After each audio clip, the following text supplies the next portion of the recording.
Alright, so for favorites, I've already talked about a lot of books that are my favorites. This is my favorite, that is my favorite. Well, because there's so many. So I limited myself. I'm only going to talk about 4 now. Series, Muddle, and Match. This one's so cute. A mix and match book. What you do is when you open it up, you have different things. So this one you have Petulia, the pretty and pink princess, pops into the palace gardens to pick poppies with her pet puppy Pickles. Great alliteration, super cool skill for kids when they're learning to read, even as they're getting older. And the vocabulary is really great to help build. But they get to create their own characters, and as they create their own characters, the story changes. This one is Imagine. There are other ones. There's Jobs, there's Sports, there's other ones that just have boys in them. Really cool books. As you're going a little bit older, this one I use a lot with my 3rd and 4th graders. This is a Lift the Flaps timetable book, but it has all kinds of hints and stuff to learning the times tables and some tricks to learning them, which is really fantastic. And it's a Lift the Flaps, so kids really like that. One of my favorite pages is this one here. As they're multiplying by 12s, they can move this around to get the answers. 12 times 11 is 132. Really cool. And then the 9s. I love the 9s. Some of you know the 9s tricks with your fingers.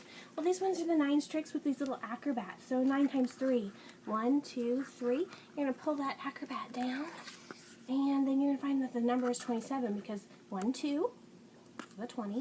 1, 2, 3, 4, 5, 6, 7, 27. So it kind of traces the trick that you would do on your fingers, but with these little acrobats. They're adorable. Right? That is the Lift the Flaps times table. This one I have used with high schoolers, middle schoolers. I've used it with 3rd and 4th graders. I've also used it with my son when he was in 1st grade. This is Coding for Beginners using Scratch, and it's an introduction to computer programming, really. It walks them through different things that they can do. They can do it step by step and come up with the same program that's on here, but then they can take it and change it and develop it into something of their own, to make games. I had one kid make a program for my classroom. When it got too loud, it said something and made something happen. Super cool. And the kids just take it, learn it, and then they grow. So fantastic. It also has online resources to help them out. So great book. And then this one, I didn't know if I would like, but it's called You Choose.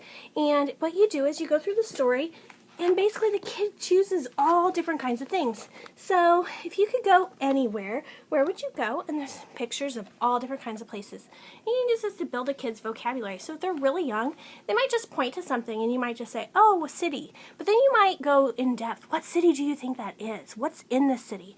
And they can develop their own story. With my 6- and 7-year-old, we've taken to where when we go through it, they'll write down the information, and at the end, I'll retell them a story. But then they could also take it another step where they could write their own story later on. What would you choose here? What shoes would you wear? What about your hat? And it goes through and you can develop a whole story. Very cool. Can be used with young kids. Can be used with older kids. So those are some of my favorites.